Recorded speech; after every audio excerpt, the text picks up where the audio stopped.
Thank you guys for tuning in on this master class presentation from Terrell Hawkings in regards to IULs, Index Universal Life Insurance, that you can leverage in your investment strategies as an investor or a real estate investor.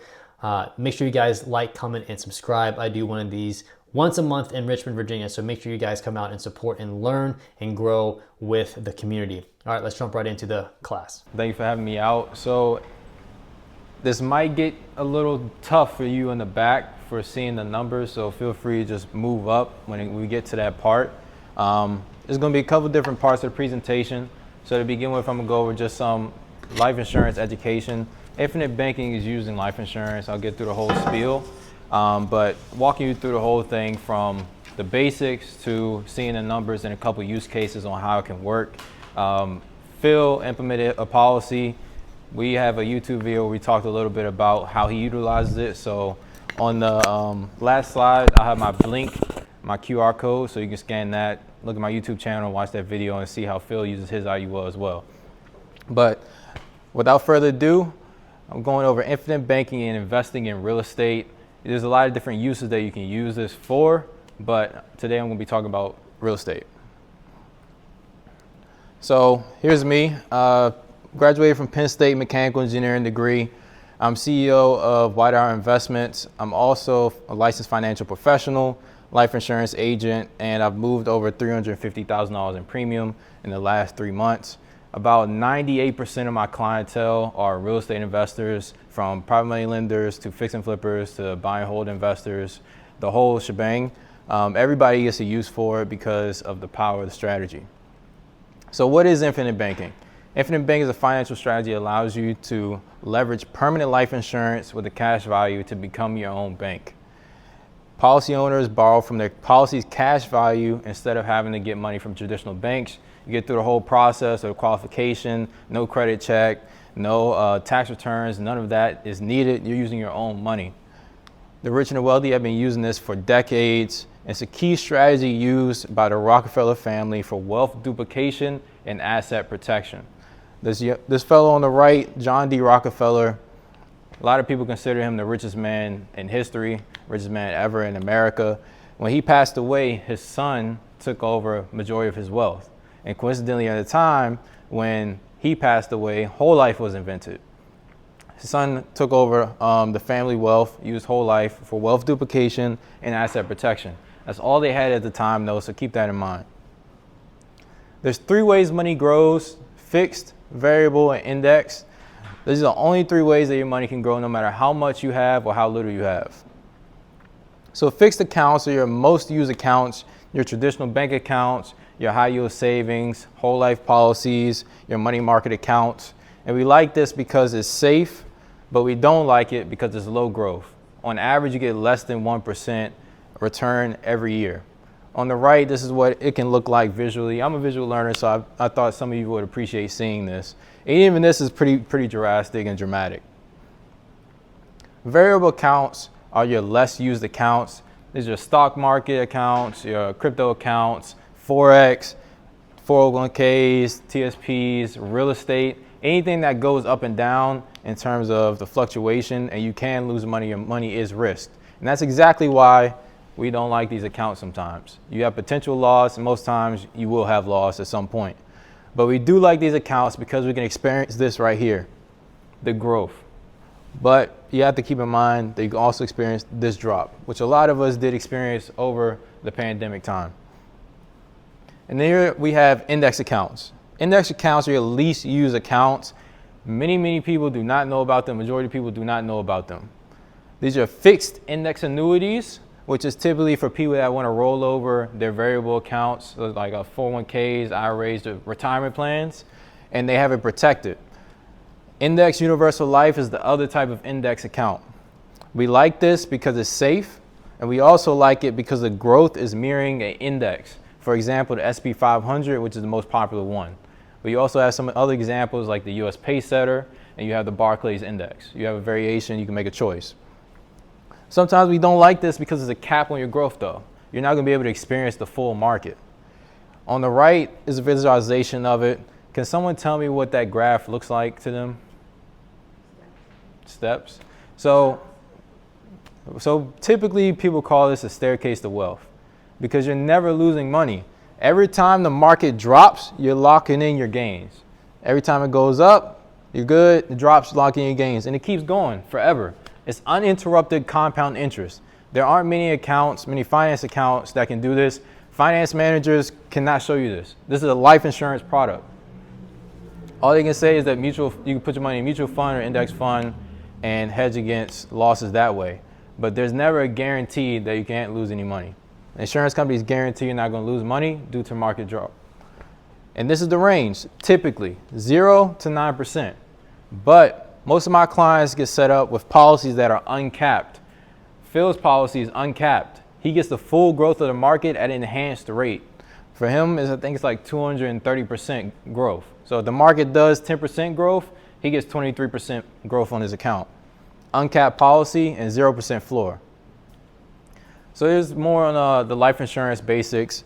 Whole life insurance. Who here knows about whole life insurance already? Okay, so not too many people. That's good. So whole life insurance is the older insurance, came out in the 40s. So what most people know about. Key benefits to this is a permanent policy. It's fixed cash value, typically less than 6% APR. There's dividends included into it, but in terms of the guarantee that they're going to have you get, is less than 6% every year. It's a tax-free vehicle according to tax code 7702 by the IRS. All permanent life insurance has tax favoritism by the IRS. As soon as you put the money in, post-tax dollars is tax-free forever. These policies, whole life and index universal life, is what rich people call the rich man's Roth. Roth IRAs have limited contributions. You can contribute whatever you want to these policies. And it has living benefits as well. There's going to be chronic illness, critical illness, terminal illness, critical injury, chronic injury, terminal injury. So this is making sure that you can get paid when you're out of commission for whatever you do. Who in here does real estate full time? So a vast majority of you. If you do not have living benefits with your policy, you need to get it. Because if you're out of commission, that's going to cost your business money. At least get money for yourself to help pay with medical bills and living expenses.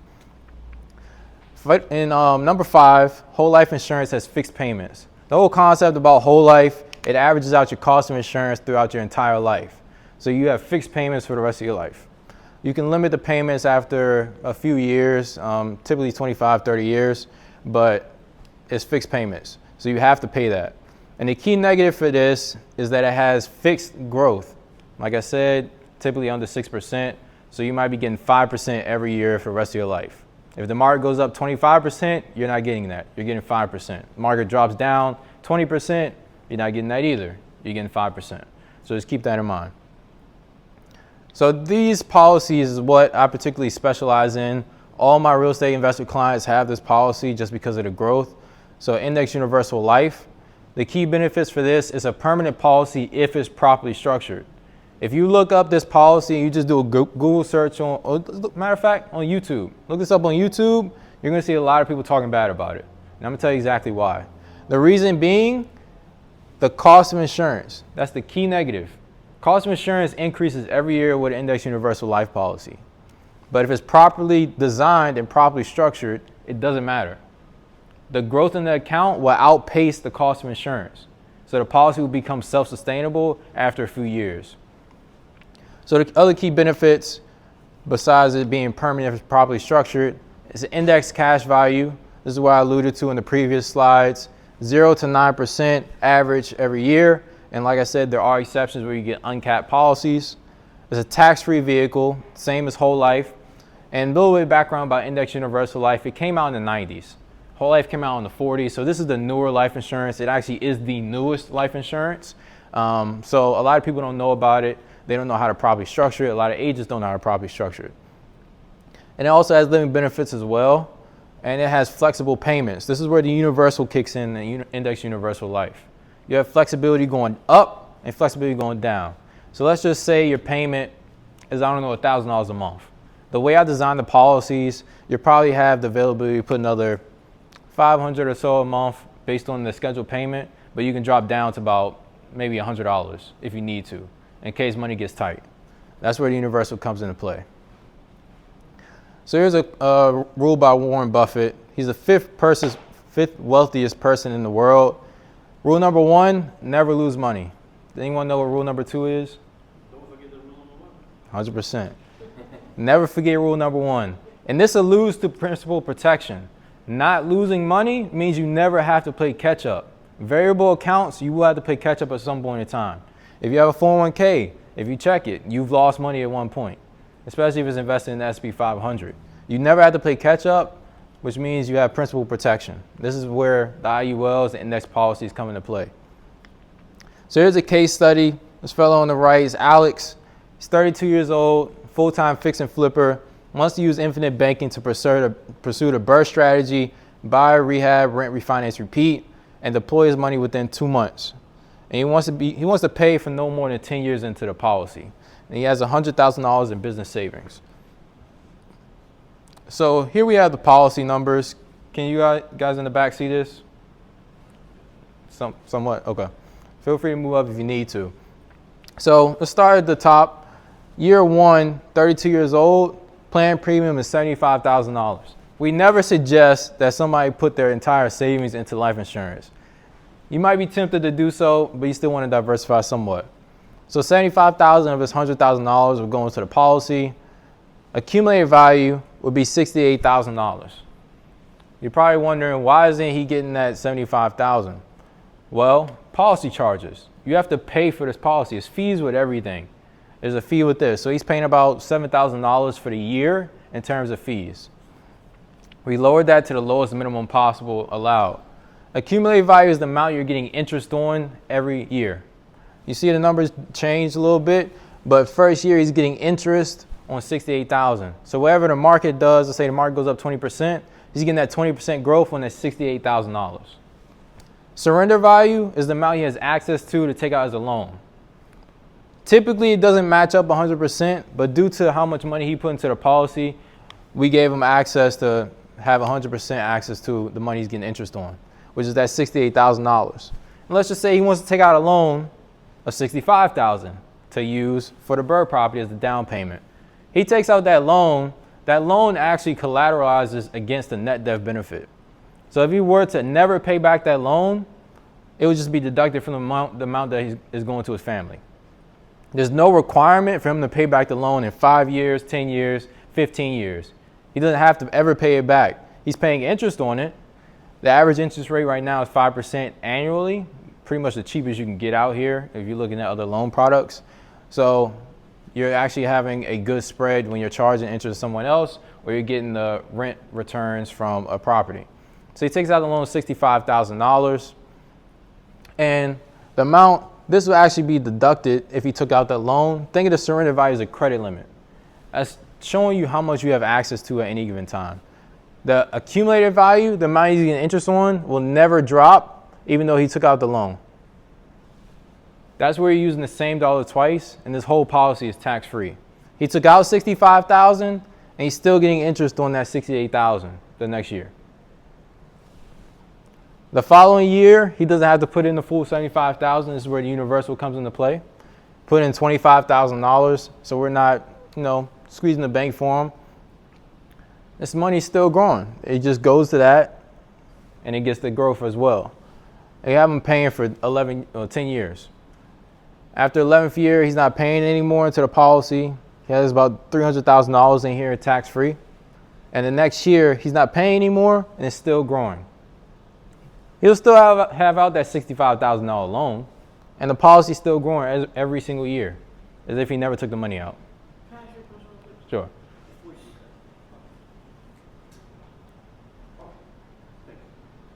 So, did I hear you correctly? So if he takes out a loan for $65K, let's say, and he's earning interest on it, index, let's say it's 8%. Yeah. And he's only paying 5%. Yeah. So you still got that spread right there of 3% basically. 100%. Every year. Yeah. Well, if it's doing 8% that year, you're making a 3% spread on the money that's still in the account. So typically what we say, you're paying that 5%, maybe 4.5%. So you don't want to just take that money out and just use it for an expense. You typically want to use that to invest, put in something that's going to earn you money. There are different loan products. You can get a 0% interest loan. There's a caveat to that. When you do get that, the amount that you took out for the loan does not gain interest anymore.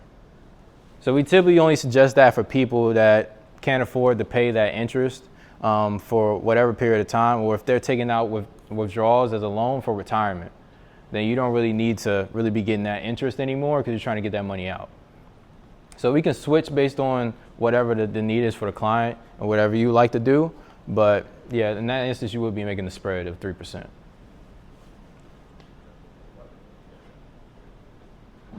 So what's determining the interest rate?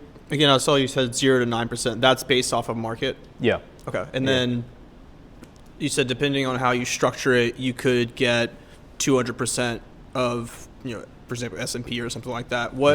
How do you negotiate that, or is that more detailed? The insurance company decides what that percentage of the market, what they're going to give it to you. It's called a participation rate. So whenever you're getting the policy created, and if I meet with any of you, I'll show you the different options. You have different options of participation rate, and there's different benefits. Like one, you might have a floor, a minimum interest rate of 1%, but you have a cap of, let's say, 10%, and your participation rate is 150%. Another one, you might have a 0% floor, 200% participation rate, and a cap that's uncapped. So it varies. You have different options based on people's comfort level, what they want to do. If they want to be more conservative, or they want to guarantee a floor of some interest. Hey, I don't know if I missed this or not, but if you're taking out a loan in your example for $65,000 and you're paying interest on it, who collects that interest? Insurance company. I gotcha. Okay. Yeah. So they get paid twice. They get paid through the policy charges, the difference between the amount you put in and the accumulated value, and they get paid on that interest that you're getting charged for the loan that you took out. So that's really how the insurance company makes money. Every time I'm doing something like this, I want to know how people are making money so I can be able to explain it and really fully understand it. So that's how they make money the two ways. Some other insurance companies, if you have a cap policy, they make that difference between the cap and what the market's actually returning. So let's say the S&P 500 brings you, let's say it does 20% 1 year, and you get IUL that's capped at 9%. Insurance company's gonna make that difference as profit.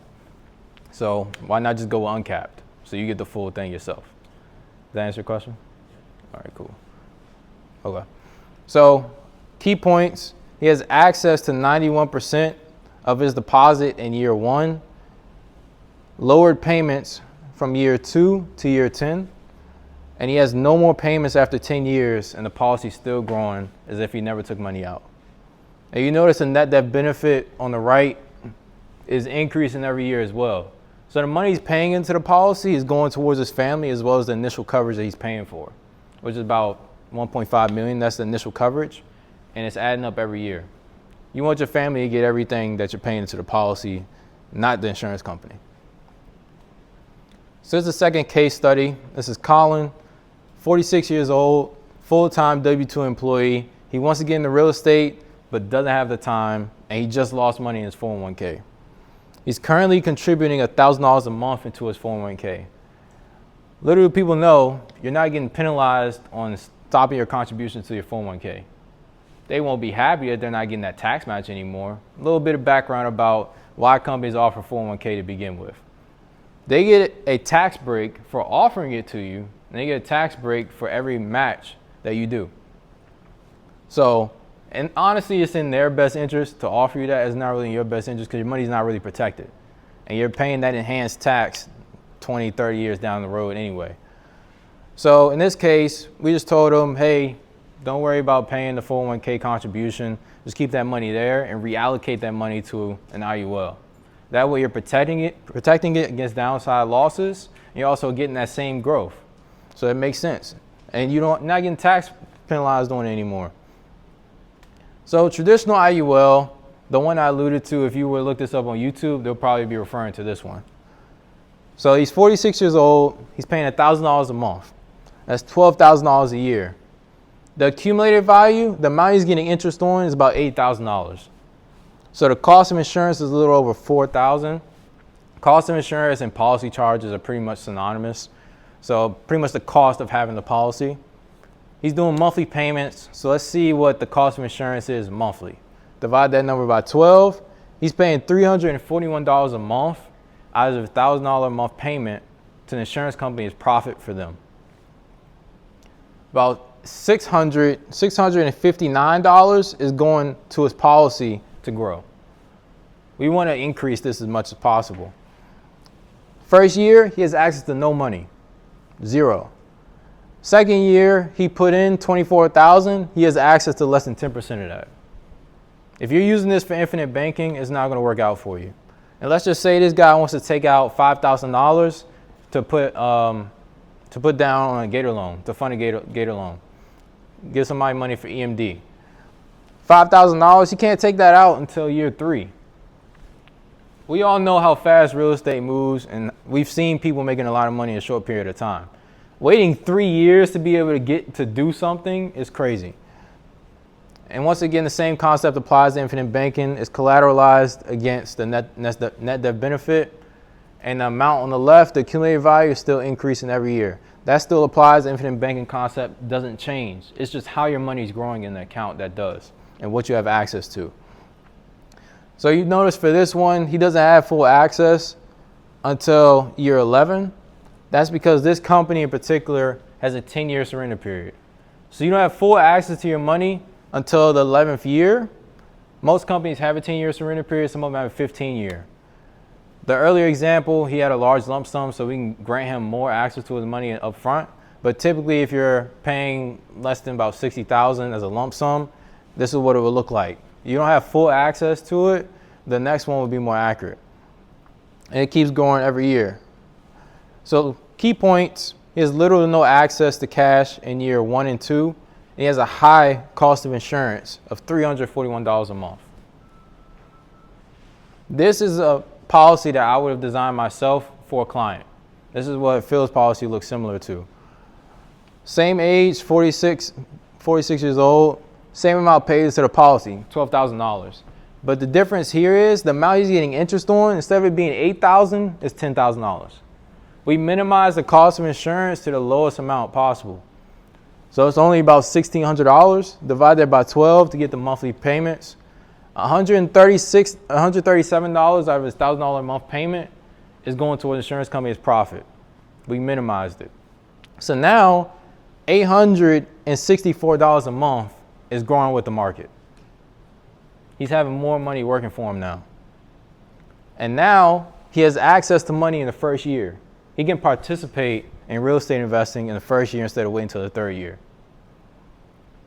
And the money will still keep growing even though he took out the loan. Same concept applies. And he has a match. He has full access to the amount he's getting interest on in year 11. So key points here, he has access to cash in year 1. Maximize cash value growth. So $205 more is going towards him growing money with the market. And he has a lower cost of insurance. So now instead of $341 a month of his $1,000 a month payment going towards insurance company's profit, it's only $137. So he pretty much cut it in half. This is a max funded IUL. The other policy example and structure is called a target premium IUL. I don't sell target premium IUL structures. I don't do it. Every client that I work with, max funded, because it makes the most sense. Oh, and by the way, this is showing 6% growth every year. It's not the 20%, it's not the 30%. These are conservative numbers. When you say max funded, is that the maximum amount that you can put in? The 12,000? Yeah. No. So is there a maximum or minimum to open one of these? Yeah, so when it's max funded, the cap is lowered. So he could probably put in maybe $16,000 a year before he gets taxed based on the structure. But target premium IULs, you have a much higher cap. And with a higher cap, you have to pay for more insurance, which is why the cost of insurance is higher. So for this, it's close to the max because we max funded it, but it's not quite there. Is there a minimum to start one of these? No. I mean, it depends on the age. It's more so how long you'll be paying into the policy. That's determined by your amount. So if you're paying, let's say he's 45 or whatever, and he's paying $100 a month. he'll probably have to be paying for 30, 35 years before it becomes self-sustainable, just because of the amount he's putting in with the cost of insurance that he's being charged. The older you are, the more expensive your cost of insurance is. It's a life insurance policy at the end of the day. We're using it as a vehicle, but it is a life insurance policy. So typically what I suggest for people to do is a minimum into IUL. If you're over 40, I would suggest at least $200 a month. If you're under 40, minimum like 100, 150. And by the way, this is great for kids because they can only, you can pay, let's say you have a 2-year-old daughter or whatever. You can pay until she's 18. Let's say you're paying her $500 a month until she's 18. Don't pay anymore. You can give her the ownership of the policy when she's 18. By the time she's 65, she should have $1 million in that policy tax-free for retirement. Probably be more since you're paying $500 a month. But the cost of insurance is so low that so much money is growing with the market. Is that clear? Yeah, thanks. Hey, so I have 3 kids. So should I open up 1 for every kid? You said should you open up 3?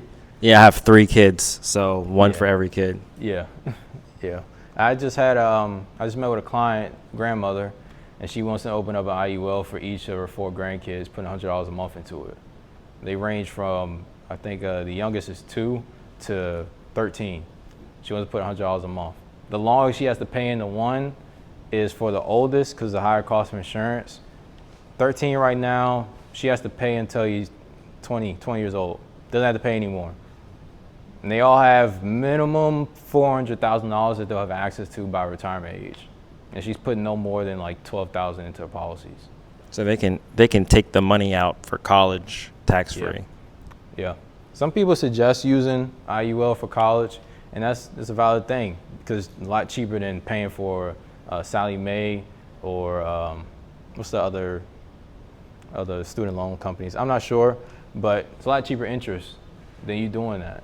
Take out the loan from the policy that you already started building for their children, pay 5% every year, and they can just start paying off that. Thanks. No problem.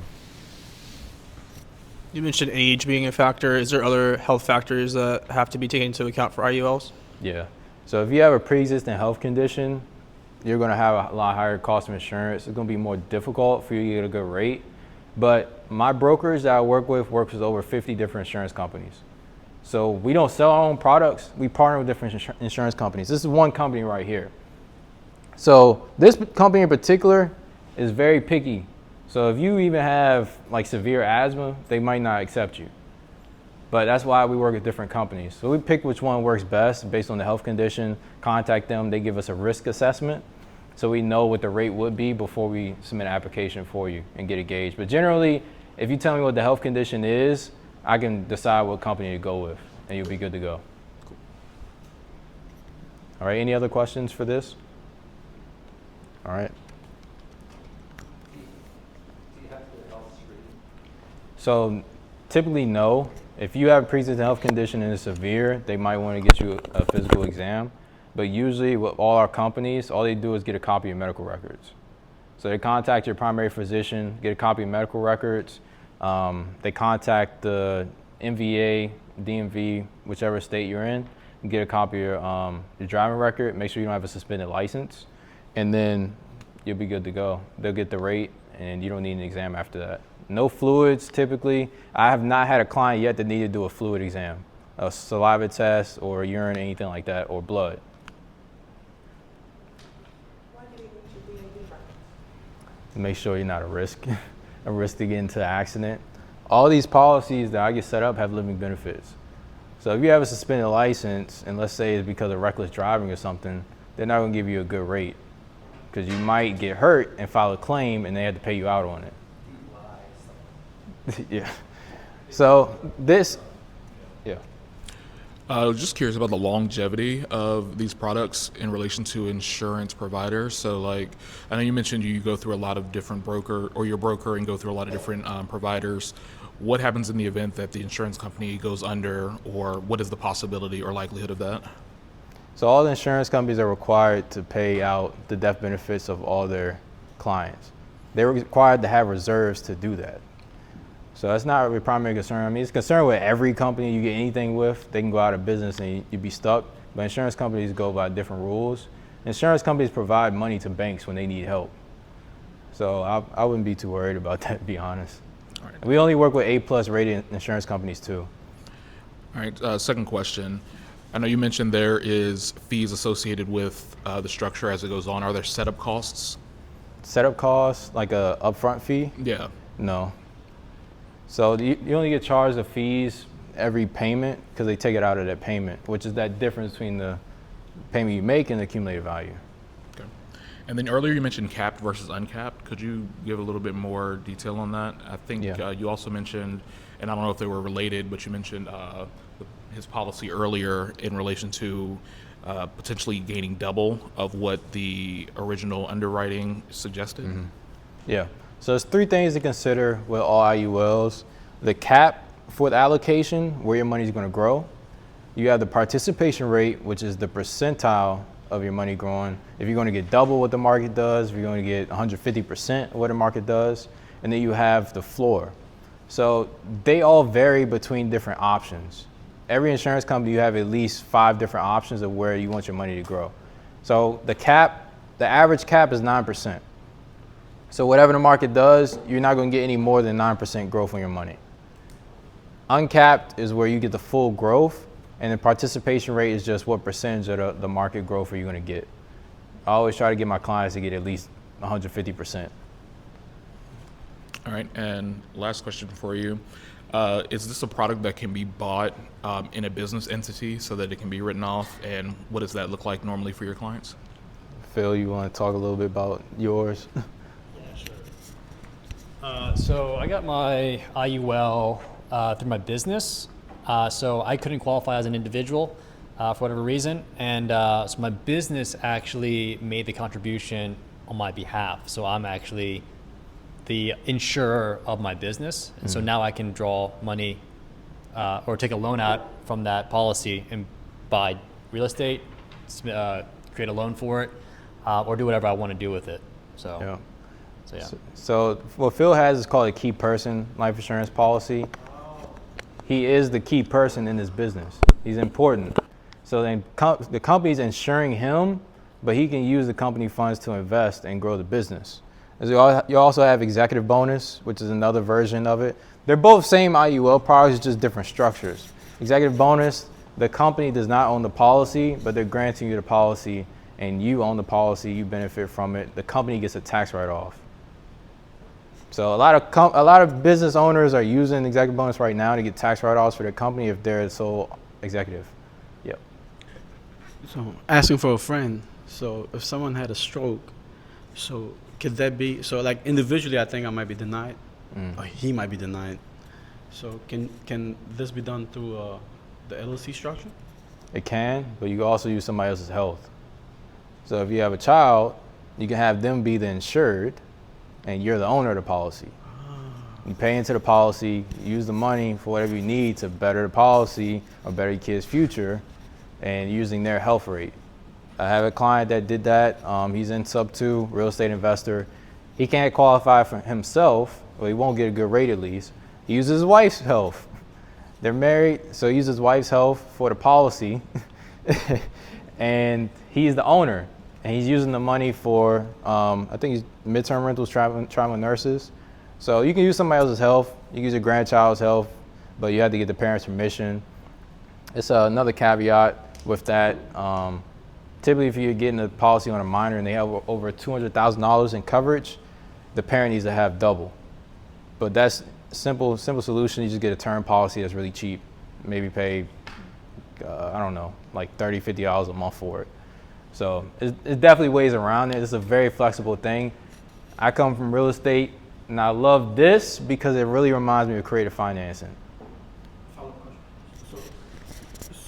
So when you said term, so let's say if you do get in the kid's name, and that's 10-year policy, so we just need to get 10-year term policy, basically double the coverage. Yeah. Gotcha. If you want to only have it for 10 years, you can get it for 10 years, or if you can get it for longer. Makes sense. The term policies typically vary from 10 to 30 years. You have some exceptions, but that's the average. Yes, sir. What's the benefits or the drawbacks between buying it under an LLC or buying it personally, both tax and other benefits and drawbacks? If it's a key person, you're benefiting the business in terms of the business is protected if something happens to you. That death benefit and the life insurance policy gets paid back to the business to keep it going for the next person to take care of the business or whatever. It's not really any other positive and negatives with that. That's pretty much it. Executive bonus, the company gets a tax write-off for offering it to the individual, and a certain percentage of the money is paid into the policy, and the individual can not have to pay any taxes at all and use the money for their own purposes. So a lot of the big corporations like Google and companies like that are doing this for their execs. They're having policies. Perfect example, I don't know how many people in here watch football, but Jim Harbaugh with Michigan. First time he got paid by Michigan, they paid him in life insurance. They didn't pay him a salary. So all the money he got was tax-free. It's crazy how it works and crazy how you can get it set up. But those are the positive and negatives to it. Any other questions? All right, cool. So here are some applications in real estate for infinite banking.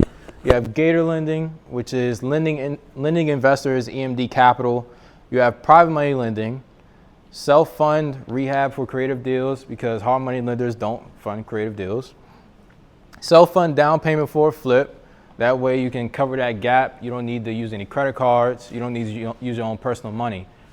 Funnel your money through life insurance to be able to use that same dollar twice. And self-fund down payment for a rental. Furnish short-term rental, mid-term rental. And I'm going to give you guys my plan. My plan is to get a pad split property. I'm going to use my IUL to take out a loan, put it as the down payment for the pad split property. If I give a hard money lender, use the down payment for the pad split property, and then wait 6 months, refinance. I can pay back the loan, keep the property, keep the cash flow. The second thing I'm going to be doing is buying tax deed properties with my IUL using infinite banking. You had a question? Okay. So that's my plan. You can get very creative with this. You can use it as the entry fee for creative deals. If you want to buy a subject to, or you want to buy, do a novation. You can use it for whatever you want. There's no restrictions on the loan that you get from infinite banking policy or IUL. That's the key difference between this and a self-directed IRA. And here's a quote by Robert Kiyosaki, author of Rich Dad, Poor Dad. It's not how much money you make, but how much money you keep, how hard it works for you, and how many generations you keep it for. I haven't really heard Robert Kiyosaki talk about life insurance too much, but in my mind, this has to do with life insurance, generational wealth, and generational protection. You get a policy, let's say you have $1 million death benefit. Whenever you pass away, your kids, whoever gets the policy, will get that $1 million. Teach them to keep that cycle going. You literally will create generational wealth. And here's some action steps for you. I would suggest requesting a copy of your policy from your agent for those of you that have life insurance policies already, just to see what it looks like. Especially after we're going through this, get an idea of what it is. I've had several people, I've done multiple of these presentations. I've had several people see this presentation, look at the comparison between traditional IUL and max funded, and realize they have the traditional IUL. You can do a transfer to a new policy. So what we would do is transfer your cash value over to the new policy, kind of give it a jump start. You can transfer a whole life to IUL. You can transfer a target premium IUL to a max funded IUL. It's called a 1035 exchange. And also check the growth in your retirement accounts. We live in a very volatile time right now with the economy and all this stuff. So keep an idea what it is. I do forecast S&P 500 dropping this year. So keep that in mind if you don't want to lose money. And think ahead to the future. Think about your family. Think about what you want 20 years down the road. Think about your next generation and the generation after that. And guess what? So I'm offering a free policy review. You can book an appointment with me. I'll review your policy report with you. No obligation whatsoever. Just educate you on what the policy looks like. I've had a whole life policy before, so I'm speaking from experience when I tell you IUL is better than the whole life. My whole life policy, the agent sent me the policy. I had it through Northwestern Mutual. Agent sent me the policy. No numbers were explained. I got the policy report, and I kid you not, I did not open a report until I became an agent. And I had my, I guess you say, manager walk me through the report and explain it to me. So now I'm doing that for everyone else so they have an idea what's going on. So go ahead and scan this QR code here. You'll get my Blink. And on my Blink, you'll see my Calendly link, you see my Instagram, you see my YouTube. And you can also get a copy of my free ebook. My ebook on infinite banking. Gets a little bit more granular than this, go over some policy charges as well. It's about 40 pages. So, yeah. Any other questions? Questions at all about life insurance or retirement planning? Okay. Yeah. Mario. All right, so I met with my financial advisor, I don't know, maybe a week ago, and I asked him about the IULs. I was like, what's the difference between an IUL and the whole life that I have? Mm-hmm. And he said that it was because the whole life was guaranteed and IULs was not. And he was like, you could lose money doing it. And you're saying that there's a cap, like 0 to 9%. So I'm smiling because the financial advisors love saying that, but most of them are life insurance agents, so they don't know. They don't do these policies. It is a guarantee with whole life. I'll go all the way back. This is the guarantee. No more than 6%. Some people love that conservativeness. I don't. I'm already getting a guarantee I'm gonna be at 0% minimum. So I just go with the IUL. That's your guarantee, 0% growth, 0% losses. They can't guarantee what the market does because no one can forecast what the market does. That's why it's not guaranteed for your growth past 0%, but then guarantee you're not going to lose money due to the market. So the other difference is with the IULs, you pay the cost of insurance. With whole life, you don't. You do a whole life, but it's averaged out for your life expectancy. That's why it's called whole life, and that's why your payment is fixed. You don't have flexibility. If you want to pay less than your scheduled payment for whole life, you're going to end up owing the money. And I'm speaking from experience. I tried to lower my payment, and they told me I couldn't do it. So keep that in mind. But like I said here, it does increase. But if you have it max funded, your growth in the account is going to outpace this cost of insurance. You're having $864 in this case growing, getting growth with the market versus $137 a month for policy charges.